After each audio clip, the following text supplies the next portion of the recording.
Accounting for current liabilities. Well, so this is the topic that we will be starting, and there would be few modules that you will learn that what type of accounting requirements we have to see while accounting for the current liabilities. So very first thing that we will see that how we classify these liabilities. As far as classification of these liability is concerned, that these are classified as per the requirements of IS1. We know IS1 talks about preparation and presentation of financial statement.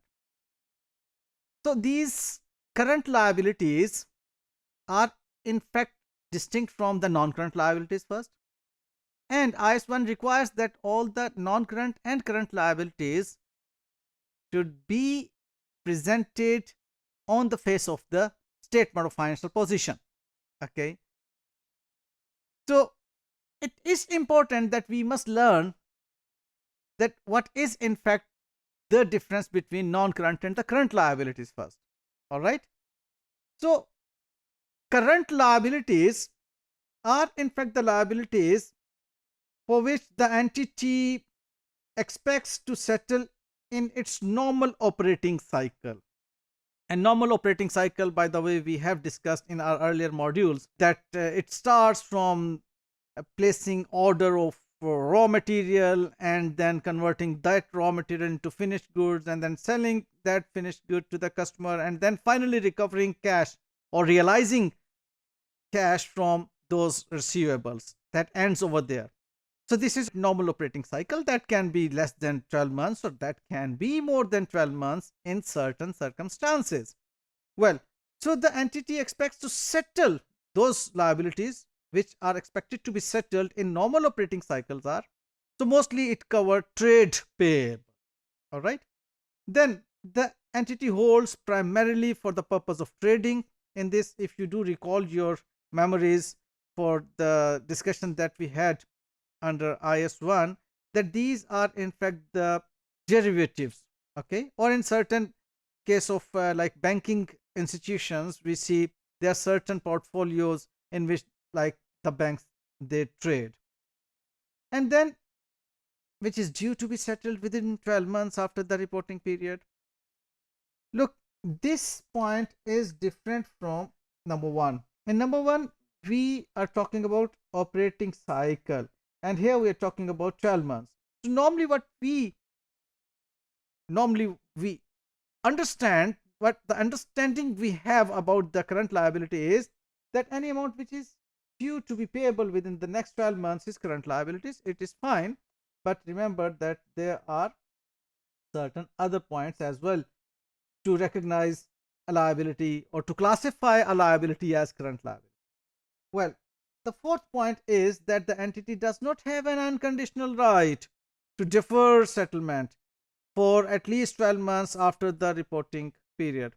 So, means if the entity has this unconditional right to defer, then obviously that would be non current liability.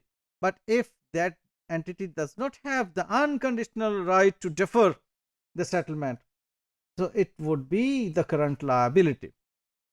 Having said that, after discussing this current liabilities definition, now we will see that what is in fact the point from where liability originates. That is in fact the obligating event. All right. So when we say obligating event, in fact this is the legal or constructive event that in fact results in an entity having no realistic alternative but to settle that obligation. Means there was an event based on which, like in the past, based on which the entity is not now under obligation to settle that liability, settle that obligation. Those obligating events are of two types. One is legal obligating event, okay, or legal obligation you can say, and the second one is constructive obligation. Well, legal obligation, as it is very much obvious from its name कि ये legal obligation वो है जिससे legally it is like obliging the entity कि जी उसने ये payment करनी है, उसने ये रिसोर्सेज पे करने हैं। ओके, सो वो लीगल ऑब्लिगेशन या तो किसी कॉन्ट्रैक्ट के ऊपर बेस करती है, कोई आपका एक्सप्लिसिट या इम्प्लिसिट कॉन्ट्रैक्ट होगा जिस पर वो आपकी लीगल ऑब्लिगेशन पेश कर रही होगी, या फिर आपकी लेजिस्लेशन जो है वो आपको ऑब्लाइज कर रही है कि यू हैव टू पे। देखें, कॉन्ट्रैक्ट की एग्जांपल कोई आपका रेंटल कॉन्ट्रैक्ट हो सकता है, लीज एग्रीमेंट हो सकता है, जिसकी वजह से you are under obligation that you have to pay that amount. Legislation like कोई कंपनीज एक्ट है या कोई ऑर्डिनेंस है जिस कानून के तहत आप जिंदगी चला रहे हैं, अपनी जो ऑर्गेनाइजेशन जिसके तहत रेगुलेट हो रही है वो आपको ऑब्लाइज कर रही है कि यू हैव टू पे, तो obviously that would be your legal obligation. And then operation of law, कोई कोर्ट केस हो गया, उस कोर्ट केस के तहत आपके ऊपर कोई लायबिलिटी इंपोज हो जाती है। All these three are the examples of legal obligation. अब देखते हैं कंस्ट्रक्टिव ऑब्लिगेशन में क्या बात आती है। Constructive obligation, you have constructed that liability on you at your own.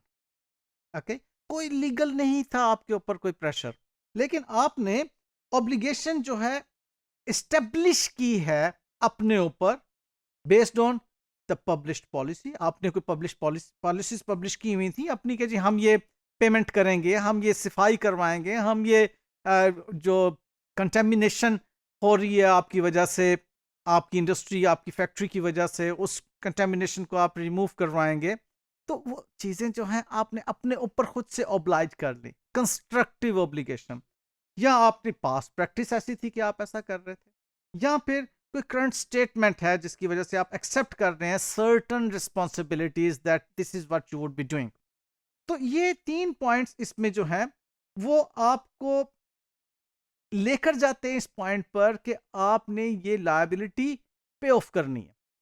क्योंकि इस पे बहुत इंपॉर्टेंट एक पॉइंट ध्यान में रख लीजिएगा कि एक वैलिड एक्सपेक्टेशन अराइज हो रही है on the part of other parties to accept such responsibility. जो अदर पार्टी है उसको एक वैलिड एक्सपेक्टेशन इस पे अराइज हो रही है कि जी your entity will be paying off this obligation in the future. तो आप ये चीज ध्यान में रखते हैं क्लासिफिकेशन के रेफरेंस में कि नॉर्मली आपने इसको नॉन करंट और करंट लायबिलिटीज में क्लासिफाई करना है, लेकिन लिक्विडेशन के वक्त क्या होता है? लिक्विडेशन के वक्त अब आपने एक लिक्विडिटी की प्रेफरेंस में इसको ले, क्योंकि आप देखें ना, जब एंटिटी लिक्विडेट हो गई, ओके, अब यानी कि गोइंग कंसर्न नहीं रही, अब उस एंटिटी ने तो आगे चलना ही नहीं। व्हाट यू विल डू, आप वहां पे डॉट करते हैं और आप कहते हैं कि ना what ever the liability is payable with in the upcoming 12 months. सारी नॉन करंट और करंट लायबिलिटीज अब आपकी लिक्विडिटी प्रेफरेंस के अंदर क्लासिफाई हो जाती, प्रेजेंट हो जाती हैं। सो ये एक एक्सेप्शन है जिसको आप लिक्विडेशन के पॉइंट ऑफ व्यू से देखते हैं। Otherwise all the liabilities are classified into current and non current liabilities.